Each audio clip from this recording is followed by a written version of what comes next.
En el libro de Ezequiel, capítulo 18, versículos 21 y 22 dice la palabra. Mas el impío, si se apartare de todos sus pecados que hizo y guardare todos mis estatutos e hiciere según el derecho y la justicia, de cierto vivirá, no morirá. Todas las transgresiones que cometió no le serán recordadas, en su justicia que hizo vivirá. Seguimos hablando del arrepentimiento. Y como les decía en unos devocionales anteriores, son muchos los versículos donde el Señor está llamando al arrepentimiento.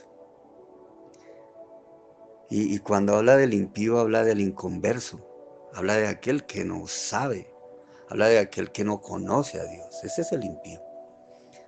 Aquel que de una u otra forma ha oído hablar del Señor, pero no, no ha sido transformada su vida. Aquel que de una u otra forma algún día oyó y le entró por un oído y le salió por el otro. Pero aún a él el Señor le habla con misericordia. La paga del pecado es la muerte, y eso tiene que quedar claro para todos nosotros. Si nosotros estamos en pecado, estamos en muerte, estamos en la oscuridad. Pero si ese impío retrocede de sus malos caminos, se arrepiente de su pecado, vuelve a Cristo, su vida va a ser completamente transformada. Y es si yo me arrepiento de mis malos caminos, si yo me arrepiento de aquellos caminos a los cuales me fui y me aparto de ellos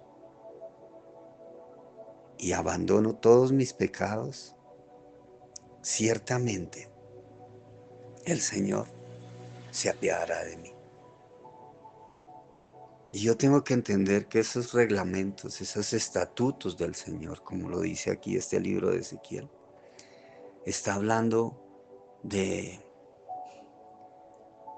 todo aquello que Dios ha hecho para que yo aprenda a vivir bien en la vida. Todo aquello que Dios ha dejado estipulado para que haya bendición en mi vida. El Señor dice, el hombre casado no puede tener aventuras con ninguna otra mujer. Y si el hombre casado no tiene aventuras con ninguna otra mujer y le es fiel a su esposa, la paz, el gozo, la prosperidad, la abundancia reinarán en ese hogar.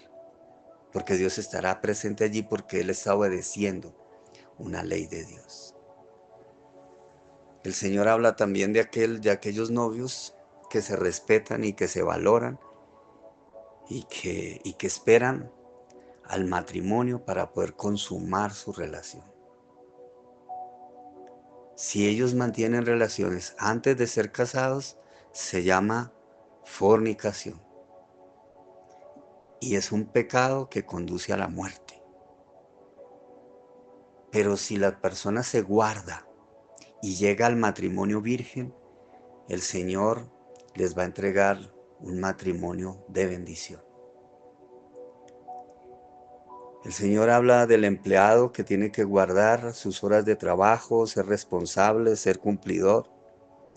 Y si lo hace, el dinero que reciba le va a rendir. Pero si es descuidado, si no obedece las normas de su empresa, si eh, no cumple los reglamentos de su empresa, pero le llega el dinero, ese dinero no va a ser de bendición.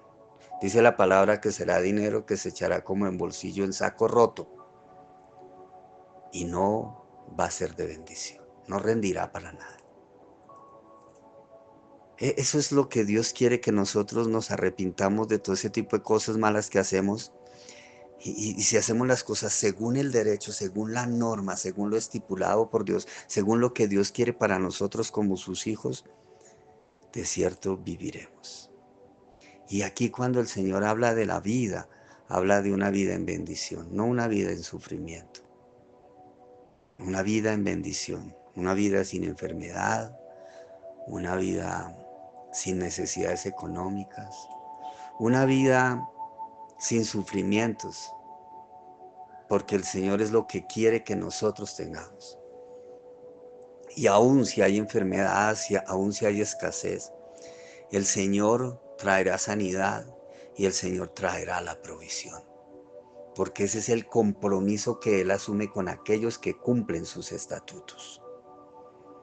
Así que sigamos caminando en ese arrepentimiento constante y diario que debemos tener aquellos que creemos en el Señor.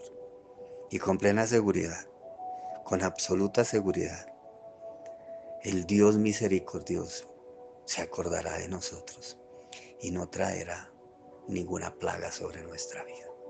Porque de esas plagas Él nos guardará y nos protegerá. Porque eso es lo que Él quiere de nosotros, hijos fieles, para tener un Padre misericordioso y amoroso como lo es Él. Gracias, Señor, por tu palabra. En el nombre de tu amado Hijo Cristo Jesús. Amén y amén.